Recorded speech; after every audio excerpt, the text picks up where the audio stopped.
Welcome to Learn Yourself. Exercise 8.1, question number 1. Find the ratio of rupees 5 to 50 paise, and there are three other numericals like that. So let us first understand what is the meaning of ratio. So when we are writing the term in the form of fraction, means we are writing in numerator and denominator. For example, we are writing 3 divided by 50. Then we are going to simplify this term. What is the meaning of simplify? That simplify this term to its lowest form. So 5 into 3, this 3 and this 3 will get cancelled out. We will get here 1. So 1 divided by 5 will be its lowest and simplest form. Now from this fraction we can write ratio. That ratio will be, if it is 1 divided by 5, that is a fraction form, then ratio will be 1:5. This is 2 will suggest that 1 is the numerator and 5 will be in the denominator. So this is going to be the ratio. This is the form of ratio and this is form of fraction. So whenever you are writing any fraction, for example 7 divided by 35, then we are first going to simplify it. That 7 5s are 35, so we got here 1 divided by 5. So this is fraction form. Now from this fraction, if we are going to write a ratio form, then it is going to be 1:5. Suppose there is no possibility of simplification. For example, 7 divided by 15. So we cannot simplify this further. So directly we can write 7:15. So this is a fraction form and this is our ratio form. So that is how we are going to solve this numerical. Now let us start with our first numerical. So first numerical is, we are going to find out the ratio for rupees 5 to 50 paise. So first term will come to the numerator. So rupees 5 and that too divided by 50 paise. Now what is the conversion factor between these two? That 1 rupee equals to 100 paise. This is our conversion factor. So if this rupees we are going to convert into paise, we will get here 500 because we have converted this rupees into paise. So 500 paise divided by 50 paise. When we are going to find out the ratio, you have to remember that both of this term should be in same unit. So either you can convert both of this into rupees or you can convert both of this into paise. Now we can simplify this term, that 0, 0 we can cancel it out. 5 tens are 15. So we got here, now here we got 10 paise. But here we have to represent this answer into ratio form. We do not have anything over here in the denominator. So we are going to mention it 1. So 10 divided by 1. Now once we are writing this in the form of ratio, we are going to write 10:1. Because when we are cancelling out and when we are dividing, there won't be 0. 0 won't come, so we are going to write here 1. So 10:1 will be the ratio from rupees 5 to 50 paise. So our answer is 10:1. Our second numerical. So 15 kg to 210 gram. So either we can convert this to kg or we can convert this kg into gram. So here this kg we are going to convert into gram. So conversion factor is 1 kg equals to 1000 gram.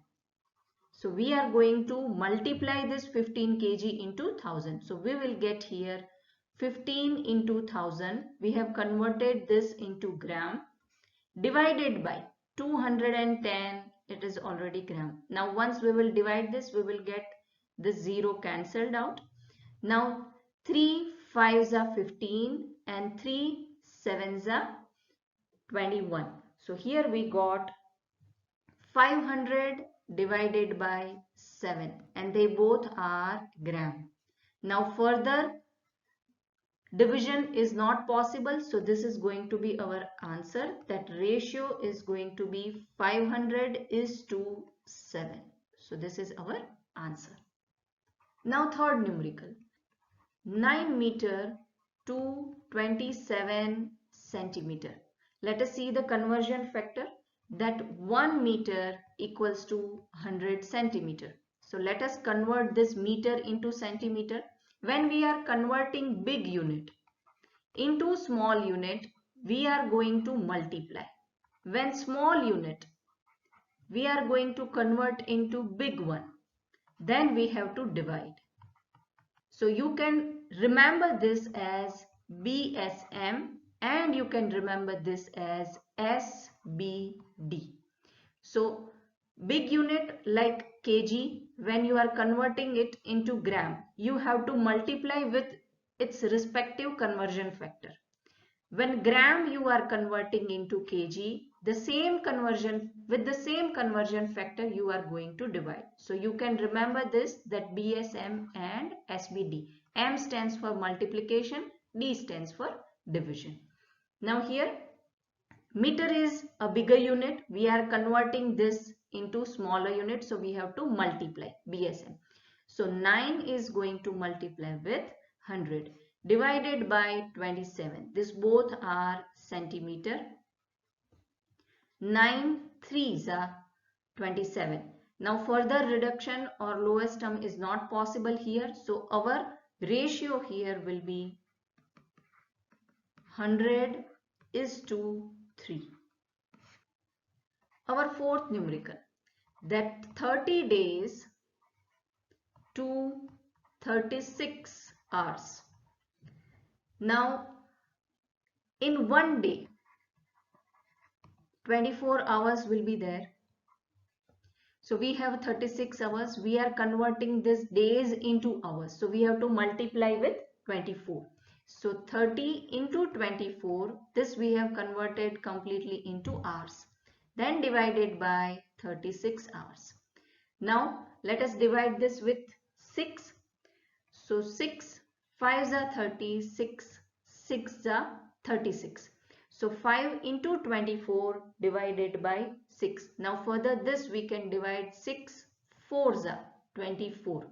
So we got here 20 and in the denominator we can write here 1.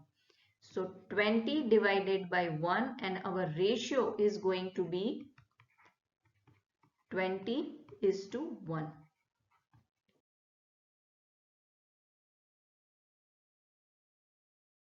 Exercise 8.1, question number 2. In a computer lab, there are 3 computers for every 6 students. So we have 3 computers for 6 students. Now, how many computers will be needed for 24 students? So for 24 students,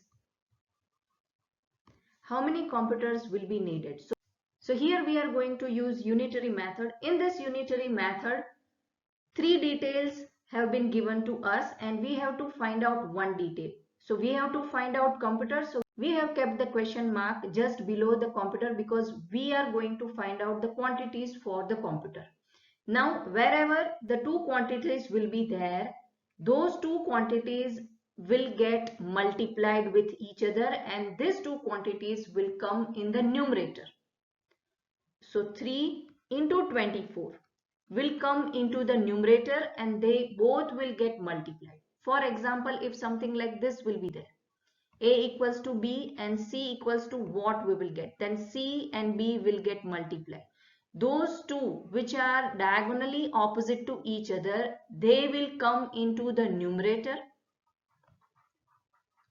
and they both will get multiplied. So here we are going to write C into B and this alone thing will come into denominator. So here we are going to write A. That is how unitary method will work.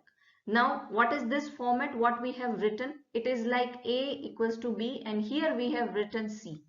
So here we are keeping question mark. So A and C will get multiplied and it will come into numerator. And B is alone, so that will go to denominator. Only thing you have to remember that if this quantity is student, then student will come just below the student and computer will come just below the computer. You cannot mix this. Like 3 computers will be required for 6 students, then for 24 students how many computer will be required? So this is wrong, because here computer is there and just below that you have written the strength of students. So this unitary method is wrong. What you have to remember is the unit should match, that computer and student. This unit should match, and diagonally opposite quantities will go to numerator. They both will get multiplied and remaining quantities will go to denominator. This 3 into 24 divided by 6. So 6 4s are 24. So here we got 12. Now what is this 12? We found out this quantity, that 12 computers will be needed for 24 students.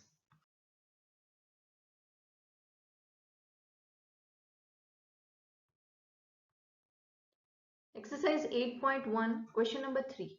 Population of Rajasthan is 570 lakh and population of UP is 1660 lakh.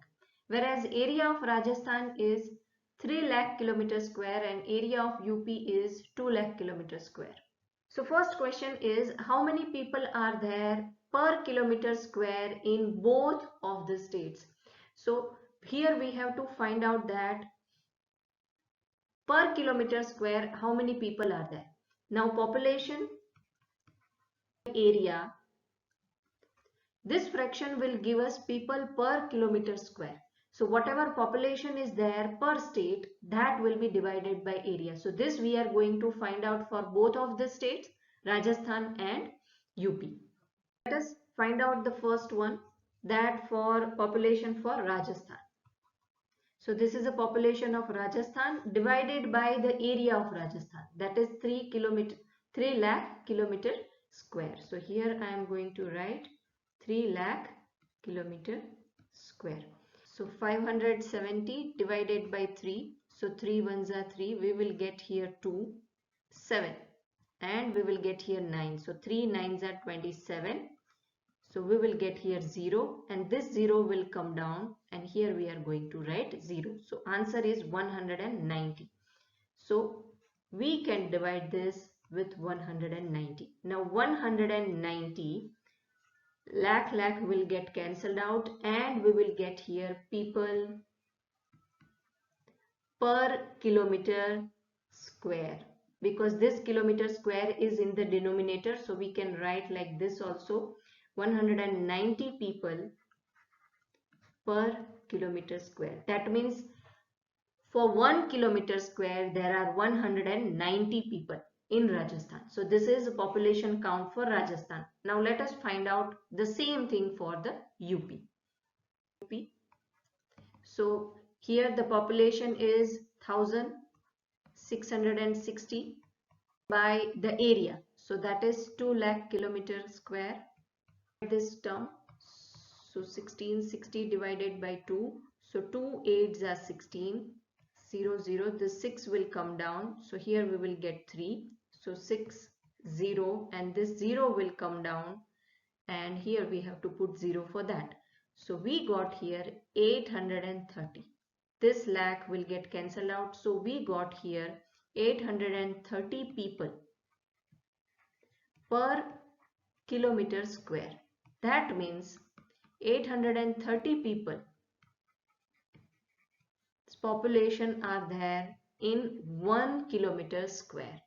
So by looking at this two figure, that 190 and 830, UP is much more populous compared to Rajasthan. So second question's answer is, which state is less populated?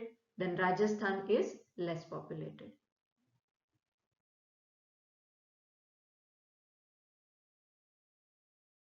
So thank you for watching and learning with us. If you have any doubt, please comment down below. I'll see you in next video. Till then, keep learning, keep sharing, and don't forget to subscribe, Learn Yourself.